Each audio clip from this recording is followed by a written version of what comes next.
Abdullah wa ala alihi wa ashabihi wa mawala la hawla wa la quwwata illa billah amma ba'd.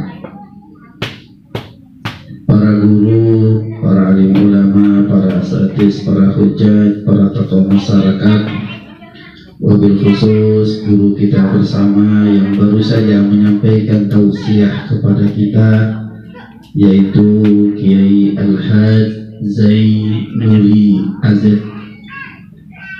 Semoga Allah senantiasa memberikan kesehatan, afiat kepada beliau. Amin. Allah panjangkan umur beliau dan Allah tambahkan rezeki beliau, serta Allah Subhanahu wa Ta'ala senantiasa mudahkan hajat dan keinginan beliau sehingga dapat membimbing kita untuk menuju ridha Allah Subhanahu wa Ta'ala. Jamaah majelis ta'lim al-ma'rifat yang dimuliakan Allah Subhanahu wa Ta'ala, saya bingung mau ngomong apa. Saya senior, beliau junior. Kalau saya ngomong begitu di sini kurang sopan, Ustaz. Halo Ustaz, jika ada kesalahan mohon diperbaiki, Ustaz. Hari ini kita memperingati 10 Muharram yang kita kenal dengan istilah Lebaran Anak Yatim. Sebenarnya Lebaran Anak Yatim itu dalam koridor agama Islam tidak ada, karena yang namanya hari raya buat umat Islam itu adalah Idul Fitri, Idul Adha, dan hari Jum'ah. Itu adalah hari raya umat Islam. Lalu kenapa tanggal 10 dinamakan, sering disebut dengan istilah Lebaran Anak Yatim? Dalam kitab Tanbihul Ghafilin yang ditulis oleh Syekh As-Samarqandi, ada sebuah hadis yang menyebutkan bahwasanya orang yang mengusap kepala anak yatim bukan sekedar diusap, tapi diberikan kasih dan sayang dengan ampau, biasanya angpau. Tadi sudah kita saksikan, dan itu dilakukan pada tanggal 10 dari bulan Muharram yang disebut dengan nama Asyura. Maka Allah Subhanahu wa Ta'ala akan mengangkat kedudukan orang tersebut sebanyak jumlah rambut dari anak yatim itu. Tadi kita nggak ada yang musab. Iya, ada musab nggak tadi kan? Ada yang musab. Beruntung yang musab tadi. Kita nggak kebagian, Ustaz. Jadi nggak dapat kita, Ustaz, keutamaan itu.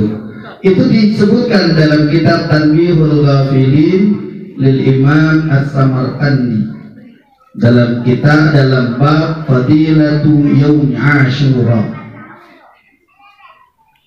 Nah, karena hadis itu, para orang-orang tua kita setiap tanggal 10 daripada bulan Muharram ngumpulin anak-anak yatim, memberikan kebahagiaan kepada anak-anak yatim, memberikan kesenangan, idkhal surur di hati mereka.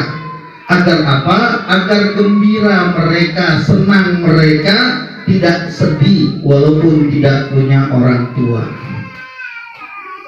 Karena hakikat yatim itu apa sih sebenarnya arti yatim? Yatim itu punya dua pengertian. Pengertian yang pertama, yatim itu adalah orang yang telah ditinggal oleh bapaknya. Itu yatim.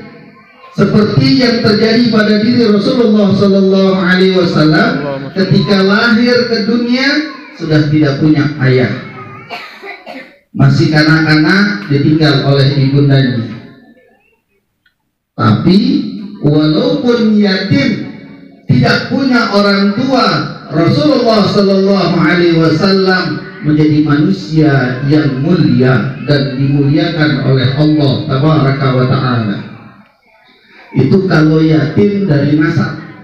yang berbahaya. Ada ungkapan sebuah makalah dikatakan laisal yatim man mata aba. Bukanlah yang namanya anak yatim itu orang yang gak punya bapak. Bukanlah yang namanya anak yatim itu orang yang telah mati ayahnya. Walakinnal yatim man lal imana ilma wala adabalah. Yang namanya yatim itu yang wajib dikasihani, yang wajib diperhatikan adalah mereka orang yang tidak punya ilmu agama dan tidak punya akhlak, tidak punya etika, tidak punya adab. Ini terkena kepada siapa saja? Kepada kita semua. Selama kita tidak mau menuntut ilmu, menjadi jahil, menjadi bodoh dalam ilmu agama, maka saat itu kita disebut anak yatim. Dan itu yatim yang sangat berbahaya. Itu yatim yang sangat harus kita sayangi dan kita kasihi. Kenapa? Ketika orang tak memiliki ilmu, maka dia beribadah asal-asalan. Dalam kitab Zubat Syekh Ibnu Ruslan ada sebuah bait syair yang mengatakan fakullu man bighairi ilmin ya'malu a'maluhu mardudatun la tuqbalu. Setiap orang yang beramal, beraktivitas, beribadah, sholatkah, puasakah, zakat, haji bahkan, atau ritual aktivitas yang lainnya bighairi ilmin, tanpa ada ilmunya. Dia sholat nggak tahu rukun, syarat, wajib, syarat, sah yang membatalkan. Dia puasa nggak tahu syarat wajib, syarat sah, rukun yang membatalkan. Dia nggak tahu. Sholat ikut-ikutan, puasa ikut-ikutan, haji juga ikut-ikutan. Kata Syekh Ibnu Ruslan, a'maluhu mardudatun la tuqbal. Amalnya, ibadahnya mardud, tertolak, la tuqbal, tidak diterima oleh Allah tabaraka wa ta'ala. Waliyadzubillah. Sholat sekalipun banyak sampai hitam jidat-jidat, kalau tak ada ilmunya maka sholat kita tak memberikan athar, tak memberikan manfaat. Banyak baginda Rasul Sallallahu Alaihi Wasallam menyebutkan dalam hadis dari ibadah-ibadah yang kita lakukan tidaklah memberikan manfaat buat diri kita, nggak dapat apa-apaan. Contoh, dalam satu hadis Nabi katakan, kam min sha'imin laisa lahu min siyami illa al-ju' wal atas. Banyak orang yang puasa tapi gak dapat apa-apaan dari puasanya. Yang didapat hanya lapar dan dahaga. Fakta Ramadan kemarin kita baru puasa. Seharusnya setelah puasa kita mampu mengendalikan emosional kita. Setelah puasa kita mampu mengendalikan emosi kita. Setelah puasa kita jadi orang yang bertakwa yang tadi disebutkan oleh guru kita. Tapi faktanya setelah Ramadan berlalu, masuk bulan Syawal, nafsu kita muncul lagi. Makan yang tadinya bisa ditakar hanya semalam doang, buka sama sahur. Begitu masuk tanggal 1 bulan Syawal, apa aja dikumpulin. Ini dalam hadis lain Nabi juga menyebutkan banyak orang yang sholat bahkan sampai capek dia berdiri tapi nggak dapat apa-apaan, cuman lelah dan ngantuk doang. Bangun qiyamul lail tapi gak dapat apa-apa dari pelaksanaan ibadah yang dilakukannya.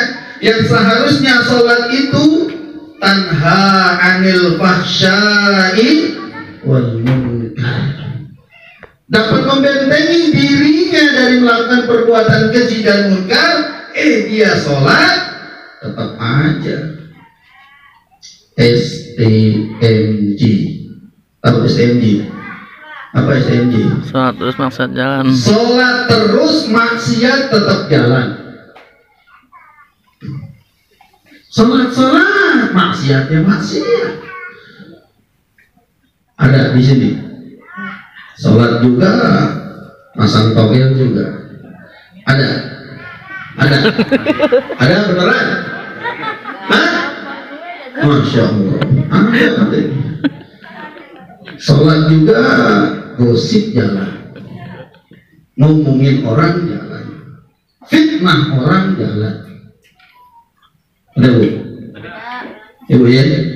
Sambil nunggu maghrib, baris dari ujung ke ujung, cerita, jelekin orang, fitnah orang. Apalagi kalau di musuhannya nular, ngajak tetangga, benci sama orang, ngajak tetangga kayak penyakit. Ya Bu, ada yang gitu? Iya, banyak.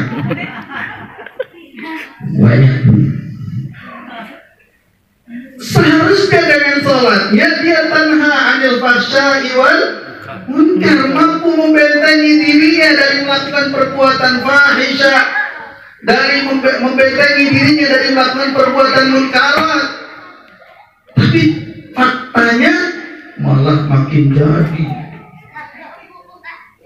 Salatnya salat tidak, karena salatnya dilakukan tanpa ada ilmu. Ada orang yang salat cuma pengen cari jodoh. Ada. Bangun malam, kenapa tahajud lagi?